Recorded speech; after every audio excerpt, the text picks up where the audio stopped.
Assalamualaikum warahmatullahi wabarakatuh. Yang terhormat Bapak Frandi Argadinata MH selaku dosen pembimbing mata kuliah Hukum Kelembagaan Negara serta teman-teman yang saya cintai. Marilah kita berdoa terlebih dahulu supaya diskusi pada hari ini berjalan dengan lancar dan mendapat barokah. Amin amin ya rabbal alamin. Al-Fatihah. Kami dari kelompok 2 Hukum Kelembagaan Negara akan menjelaskan materi tentang lembaga-lembaga negara di Indonesia. Perkenalkan, nama saya Vina Ramasari. Di sini saya akan menjelaskan materi yang pertama, yaitu mengenai lembaga-lembaga negara di Indonesia. Langsung saja, apa arti dari lembaga negara itu sendiri? Istilah lembaga negara dalam perpustakaan Belanda sering disebut dengan Staatsorganen. Sedangkan di Indonesia menggunakan istilah lembaga negara, badan negara, serta organ negara.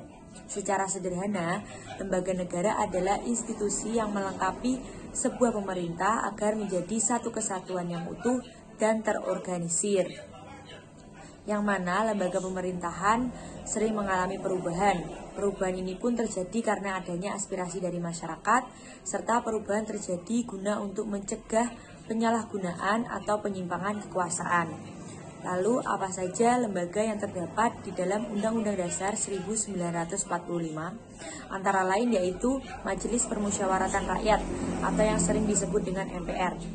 MPR merupakan lembaga legislatif bikameral yang merupakan salah satu lembaga tertinggi di Indonesia. Yang kedua yaitu DPR, yang mana DPR merupakan salah satu lembaga tinggi negara dalam sistem ketatanegaraan Indonesia.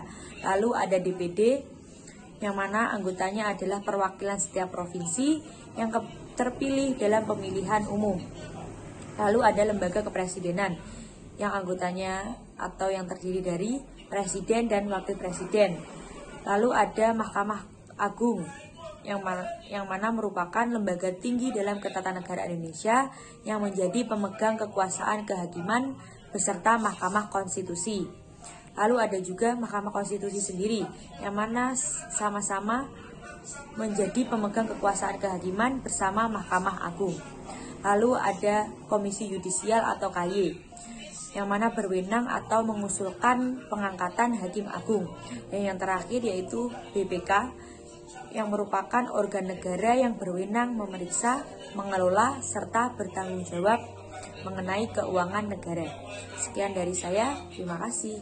Kenalkan, nama saya Yohanes Irafagensa akan menjelaskan tentang lembaga lainnya. Kehadiran lembaga lainnya sebagai salah satu implikasi era reformasi. Belakangan ini menjadi populer ketika banyak kalangan mulai mempertanyakan efektivitasnya. Sebagai kalangan memandang perlunya mengaudit komisi-komisi tersebut dan meniadakan komisi-komisi yang tidak efektif. Beberapa komisi yang sering menjadi sorotan terkait masalah efektivitas antara lain KPK, Komnas HAM, KON, dan KHN. Karena itu sangat penting melihat bagaimana sebetulnya kedudukan masing-masing lembaga lainnya tersebut dalam sistem ketatanegaraan Indonesia. Yang pertama, saya akan menjelaskan tentang Komisi Pemberantasan Korupsi atau biasa disebut KPK. Pembentukan KPK melalui UU Nomor 30 Tahun 2002 tentang Komisi Pemberantasan Tindak Pidana Korupsi dimaksudkan untuk meningkatkan daya guna dan hasil guna terhadap upaya pemberantasan tindak pidana korupsi.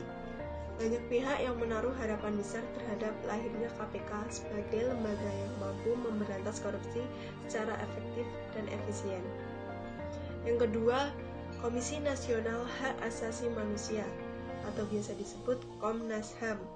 Tujuan pembentukan Komnas HAM melalui undang-undang ini secara prinsipil ternyata tidak jauh berbeda dengan tujuan Komnas HAM sebelumnya yang dibentuk dengan Kepres.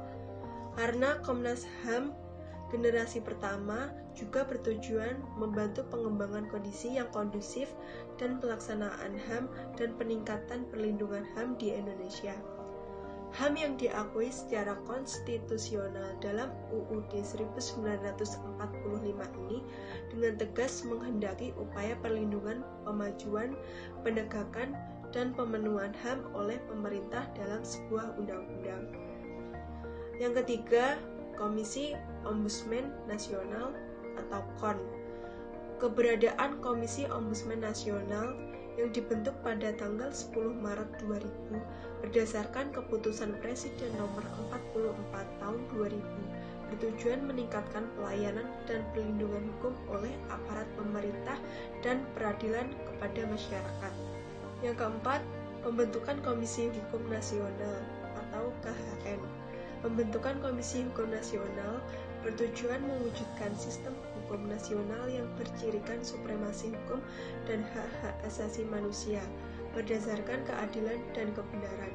Dalam rangka upaya tersebut, dipandang perlu melakukan pengkajian masalah-masalah hukum dan penyusunan rencana pembaharuan di bidang hukum. Bila dilihat dari tujuannya, jelas komisi ini mengemban tugas yang sangat berat karena menyangkut masalah bagaimana sistem hukum nasional manusia mengatasi kompleksitas hukum secara material dan bagaimana konsep-konsep hukum ini diterapkan. Perkenalkan, nama saya Nufriul Aldila Afurazak. Di sini saya akan menjelaskan materi tentang lembaga daerah. Lembaga daerah, Negara Kesatuan Republik Indonesia dibagi atas daerah-daerah provinsi dan daerah provinsi dibagi atas kabupaten dan kota. Yang tiap-tiap provinsi, kabupaten dan kota mempunyai pemerintahan yang diatur dengan undang-undang. Pemerintahan provinsi terdiri atas pemerintah provinsi dan DPRD provinsi. Pemerintah provinsi terdiri atas kepala daerah provinsi yaitu gubernur dan perangkat daerah provinsi. Perangkat daerah provinsi terdiri atas sekretariat daerah, sekretariat DPRD, dinas daerah, dan lembaga teknis daerah. Yang pertama, gubernur. Gubernur adalah kepala daerah untuk daerah provinsi yang memiliki tugas dan wewenang memimpin penyelenggaraan daerah berdasarkan kebijakan yang ditetapkan bersama DPRD. Gubernur dan wakil gubernur dipilih dalam satu pasangan secara langsung oleh rakyat di provinsi setempat. Selain sebagai kepala daerah, gubernur juga berkedudukan sebagai wakil pemerintah di wilayah provinsi yang bersangkutan, sehingga dalam hal ini gubernur bertanggung jawab kepada presiden. Yang kedua, bupati dan wakil bupati. Bupati memiliki tugas dan wewenang memimpin penyelenggaraan daerah berdasarkan kebijakan yang ditetapkan bersama DPRD kabupaten. Bupati dan wakil bupati dipilih secara langsung dalam satu pasangan oleh rakyat di kabupaten setempat. Bupati merupakan jabatan politis karena diusulkan oleh partai politik, memimpin penyelenggaraan pemerintahan daerah berdasarkan kebijakan yang ditetapkan bersama DPRD. Bupati sebagai kepala daerah mempunyai banyak tugas, salah satunya adalah mengajukan rancangan peraturan daerah dan menetapkan peraturan daerah yang telah mendapat persetujuan bersama DPRD, serta melaksanakan tugas dan wewenang lain sesuai dengan peraturan perundang-undangan. Sedangkan wakil bupati juga mempunyai banyak tugas, salah satunya adalah membantu kepala daerah dalam menyelenggarakan pemerintahan daerah dan membantu kepala daerah dalam mengordinasikan kegiatan instansi vertikal di daerah. Selanjutnya yang ketiga, Dewan Perwakilan Rakyat Daerah. DPRD merupakan lembaga perwakilan rakyat daerah dan berkedudukan sebagai unsur penyelenggara pemerintah daerah. Dalam menjalankan tugasnya, DPRD disebut sebagai lembaga legislatif. DPRD kabupaten atau kota mempunyai tugas mengawasi jalannya pemerintahan di kabupaten atau kota. Selain DPRD juga bertugas untuk membuat peraturan daerah dan menetapkan RAPBN. Selanjutnya yang keempat, sekretariat daerah. Sekretariat daerah dipimpin oleh sekretaris daerah. Tugas sekretaris daerah adalah membantu kepala daerah dalam menyusun kebijakan dan mengordinasikan dinas daerah dan lembaga teknis daerah. Tugas pokok dari sekretaris daerah adalah membantu bupati dalam melaksanakan tugas penyelenggaraan administrasi pemerintahan, hukum, organisasi, pengelolaan barang daerah, keuangan, kepegawaian umum, dan memberikan pelayanan administratif kepada perangkat daerah. Dan yang terakhir, dinas daerah. Dinas daerah adalah unsur pelaksana otonomi daerah yang dipimpin oleh kepala dinas. Kepala dinas diangkat dan diberhentikan oleh kepala daerah. Tugas dari dinas daerah adalah menyelenggarakan kewenangan daerah dan tugas-tugas lainnya yang diberikan oleh bupati. Lembaga teknis daerah adalah unsur pendukung tugas kepala daerah dalam menyusun dan melaksanakan kebijakan daerah yang sifatnya spesifik yang berbentuk badan, kantor, atau rumah sakit umum daerah. Lembaga teknis daerah mempunyai tugas membantu bupati dalam penyelenggaraan pemerintahan kabupaten. Dalam pelaksanaan tugasnya, lembaga teknis daerah memiliki fungsi perumusan kebijakan teknis sesuai lingkup tugasnya dan pelayanan penunjang penyelenggaraan pemerintahan. Sekiranya sudah cukup pembahasan dari kelompok kami. Mudah-mudahan apa yang kami sampaikan dapat bermanfaat bagi kita semua.